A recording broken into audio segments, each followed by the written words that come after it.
Hey, my friends, what's going on? Let's talk about hiding places for your spare key. There's a lot of places to put the key. It could be for your car, it could be for your house, it could be for whatever. So let's go ahead and look at some of the recommended, at least what I would consider more recommended places. It may not be, something that works for you in every case here, but this is kind of the more ideal places. And we'll talk later about the not so recommended. So first off, the very obvious thing you can do is to use your relationship, if you have a good relationship with your neighbor, to talk to your neighbor and just say, hey, could you hold a key for me? Now, some people don't want the liability. And there's a lot of people who don't obviously have the relationship to want to do this. The only downside about this, besides the neighbor going, crazy and using the key to steal things from you, would be that they may not be home, when you need them to be. You may be locked out and they might be on a trip halfway across the world and they may not be back for a week. So now you're at, back to the beginning of trying to solve the problem. What you can do, though, is if you can get permission from your neighbor to hide your key on their property, and there's some ideas that we'll be talking about later that you could probably apply to this. And you may or may not tell them where it is, that's up to you, but you could hide it on their property. And so even if the key is found accidentally by someone, the first default wouldn't be like, oh, this key belongs to the house next door or the house down the street. So that's something to think about. The next would be to install a false pipe right next to your house, maybe in the back of your house or to the side of the house, but a very small diameter pipe, probably like a little piece of PVC pipe. You probably want to, dig down maybe about a 8-inch to 12-inch down and put this pipe and let it stick out maybe a couple inches at most. So it kind of looks like maybe like a little water pipe or some kind of shutoff valve or something maybe. And you paint it to the same color of your home, and it would just be just large enough to put a key in there and maybe a couple keys. That's an option. You may even want to just completely bury it and use it as a time capsule, or a key capsule, however you want to say that. So that's an option. What about vinyl siding? If you have vinyl siding, you know how when the pieces come together, especially if you have a really large house, and they had to put a lot of sections of vinyl on there just to cover the area.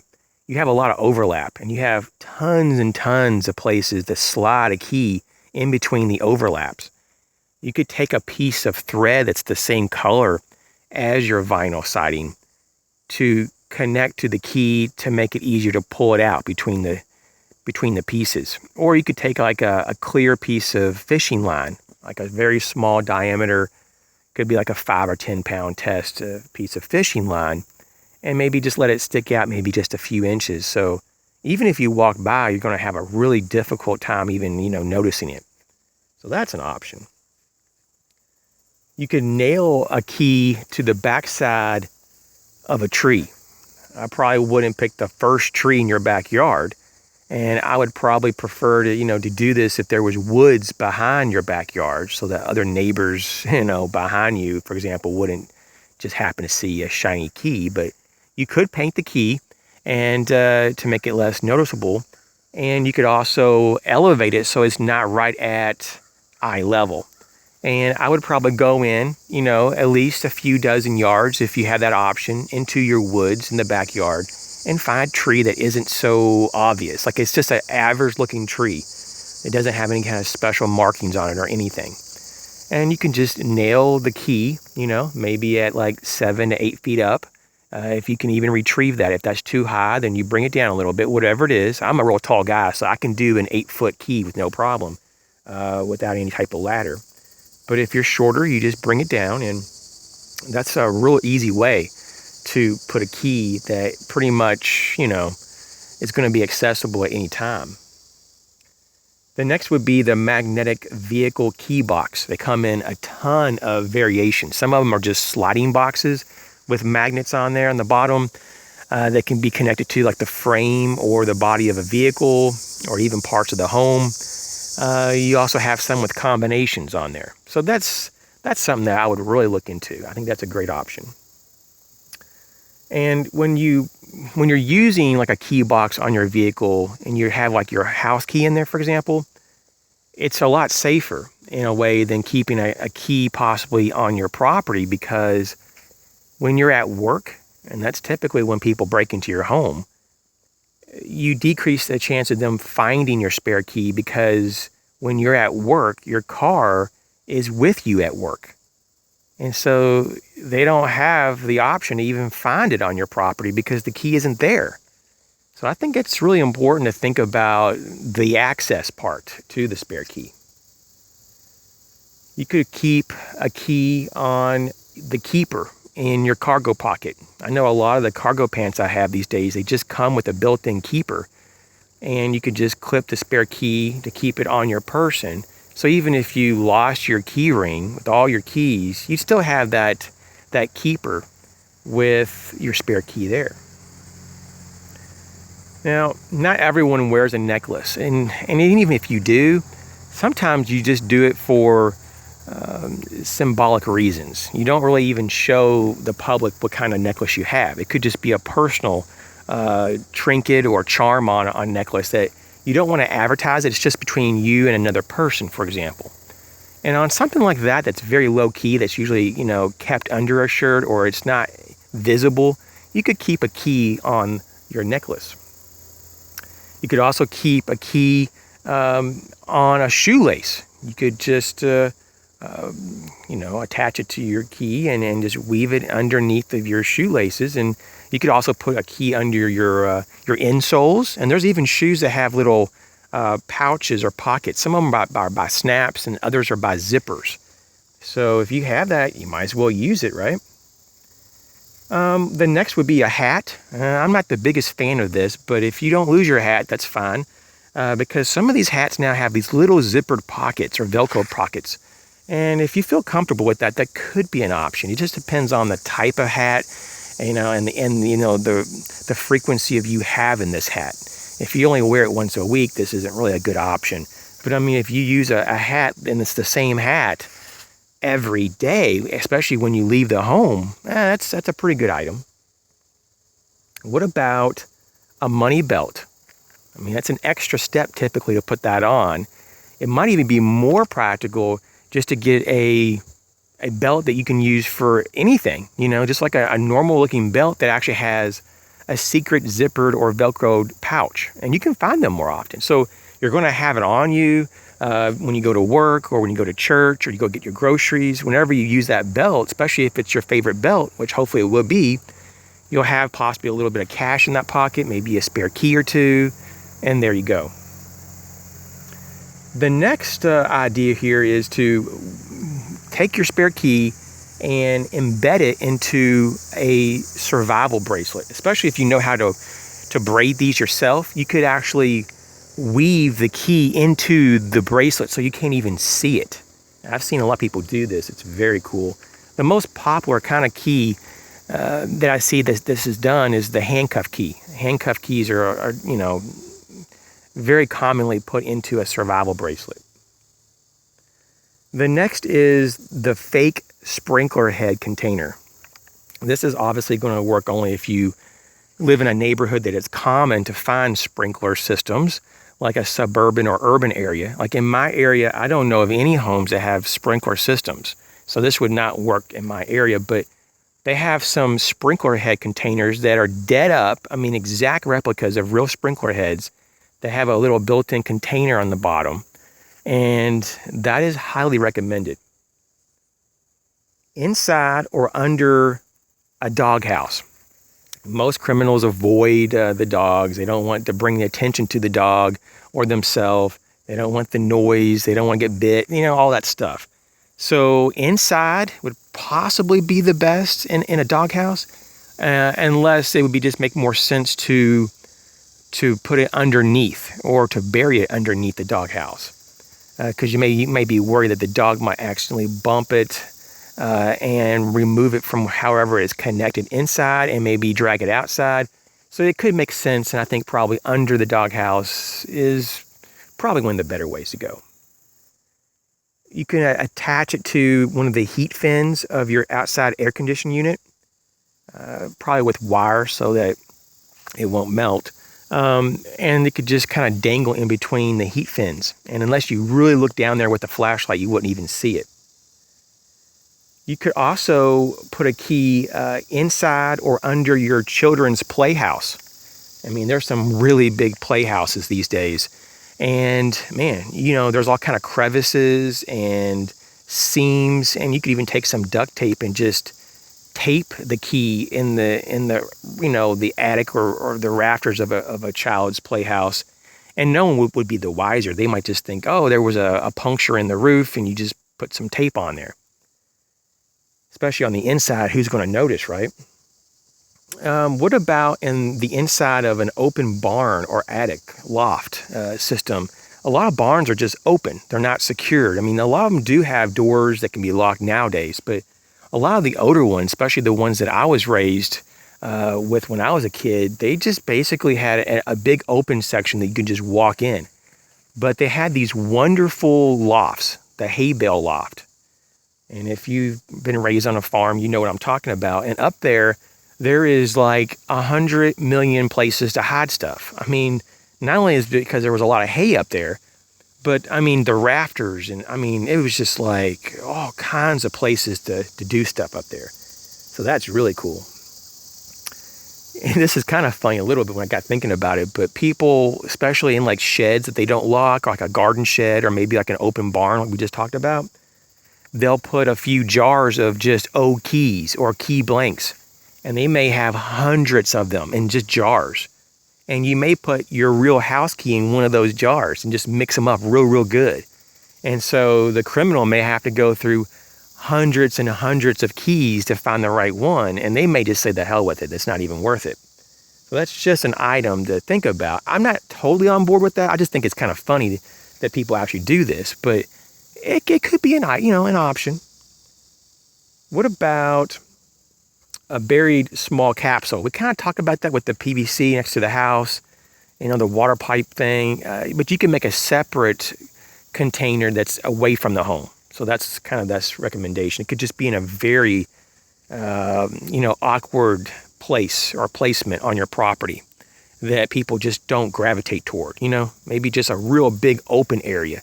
And you just go in the middle of an open area and you put, and you bury something. So there's like no way that people can just look and say there's any reason to even go there, Some places they're not obvious.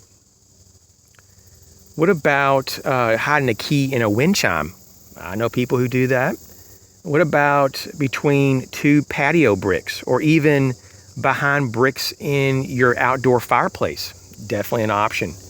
What about in a hollowed out section of a fence post? If you have a wooden fence post, and you have a post that may be a couple hundred, yards from the house or wherever that's not very obvious, you could just literally carve out a small little hole just enough to put the key in and just find a very easy way to cover it up. Maybe with just like a piece of tape that matches maybe the fence post or whatever you think that is going to not bring attention. The next is in a dryer vent. So often do we see like very common hiding places that we don't really ever use, and this is really one of them. There's like a little ledge in most of the dryer vents out there that you can kind of slide the key into or on, and you can even use tape if you really wanted to, and tape a key into the inside of the vent if you're worried about that.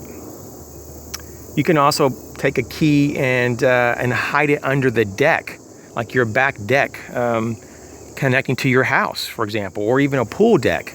Take a small little nail and at an angle, put a little nail in there. It could be like a finishing nail, and you could hook a couple keys to it.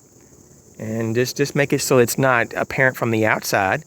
But this would allow children to access the keys real easily, and for adults to really have to stoop down, crawl under, and look around to find it if they were trying to purposely try to find a key. But if you know where it's at, it's not going to be a problem. Behind your outdoor thermometer. This is a good one. What about in a birdhouse? Especially if you have a lot of birdhouses. It's always better to hide things, in number or among a lot of the same things. Just like inside the home, if you're trying to hide cash and you have like 500 books on your bookshelf, man, that would be kind of hard to find the cash if it was hidden among the books. The same thing with the birdhouses. If you have like 3 dozen birdhouses all around your property, find one that's probably one of the more difficult ones just to go up and grab or to access, and they don't really stand out. Maybe it's a real weathered-looking old one, and you could just tape or nail some keys in there. What about behind your driver's license plate on your vehicle? The license plate, you could tape the key to the back of the license plate, or you could actually unscrew one of the screws attaching the license plate to the body of the vehicle, and through the little hole for your key ring on your key, you could take the screw and screw the plate and the key to the frame, so it's all one. Now that's a really good idea. Now what about decoys? You could actually do this to kind of buy yourself time and to just really frustrate a criminal.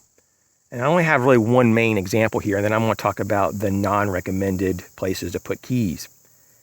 But you could put a fake key or fake keys in one of those little lock boxes. They have those combination key boxes that are meant to be like bolted on your home, or like in between the entranceways of like your garage, or basically to hold a key. And for the most part, they're kind of useful for some people, but they don't really offer like a lot of security. And with a good pry bar and a hammer, you can pretty much destroy them. And not like in a short amount of time, but in 10 minutes or so, you could easily get in there.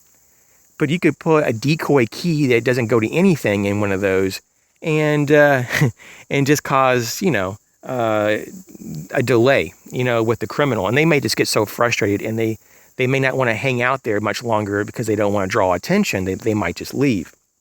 So decoys, in a lot of ways, that's just one example. Not recommended places. Under your welcome mat, under a flower pot, especially if you only have like one flower pot, on your deck or in front of your front door. That'd be a worst place ever. In a fake rock. Now, there are some rocks that look better than others, but typically speaking, the commercial fake rocks, they look really fake. I mean, just as they really are. They don't look like they're real. And you want something, build your own if you're going to do a fake rock container, but I just wouldn't buy a commercial one because they just stand out as fake. So you want something that's going to really blend in. What about keeping a key in your wallet or purse or whatever you carry with you typically, like that has your money and ID and all that? That's a bad idea. And it's for this reason, because if someone robbed you, or you lost your wallet, for example, it's just either way, not only does the person have your address because your IDs are probably in there, right?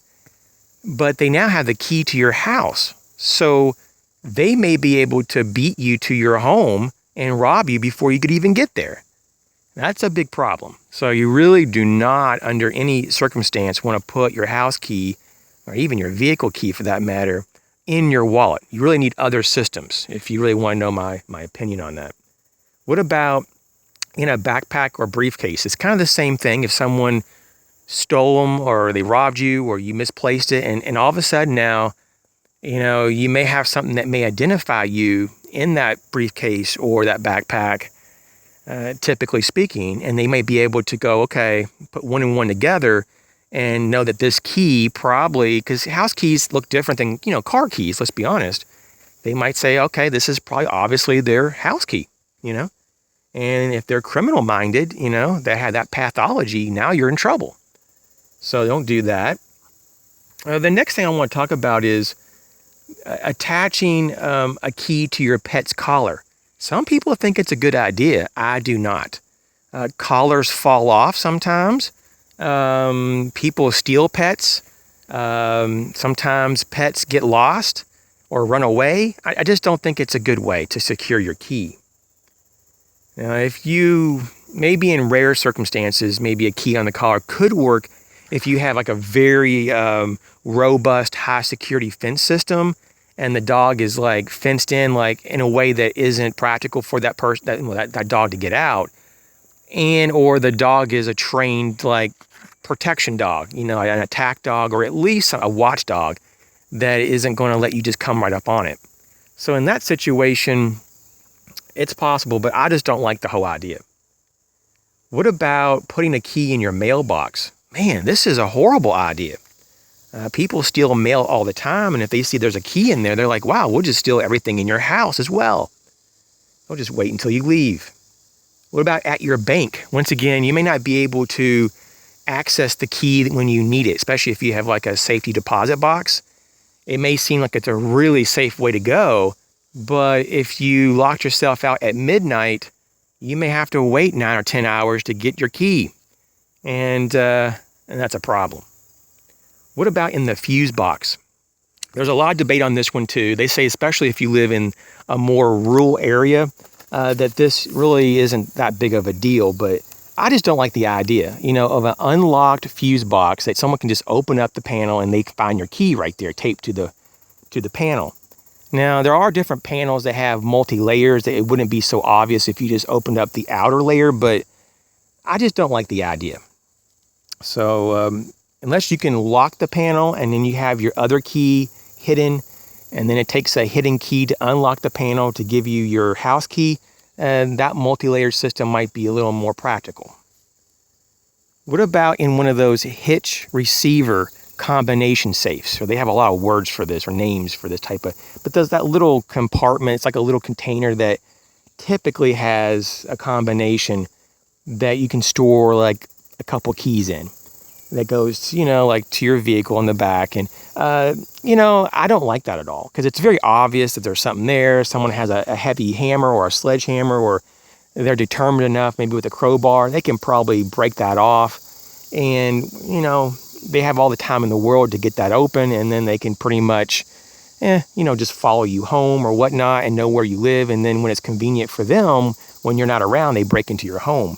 I'm just not the biggest fan of that. It could work maybe if you live in a rural area and you have an older vehicle and you don't draw attention to yourself. It could be a low security way to do it, but I would just avoid that. And with that being said, hey, thanks for coming along. The video is long enough, I believe. But if you have any additional thoughts or ideas or things that you would like to share, please do so. The thing is that you may not want to actually tell other people, especially here, what you actually do for yourself, just for security reasons. And it's the same thing for me. I have not divulged here actually how I hide my keys, just because I don't think it's a smart thing. It's just common sense. But I wanted to at least present these because it just kind of gets the old brain going, and you get the juices flowing and you start thinking maybe, okay, what other types of more creative ways that we could even do this? And there are a ton of them, but this probably applies to the most people, at least of the list that I made. I had to really work it down just to these few here. And hopefully this is helpful, because there's a lot of people looking for ways to secure their keys. You guys, thanks a lot for your support. You guys take care.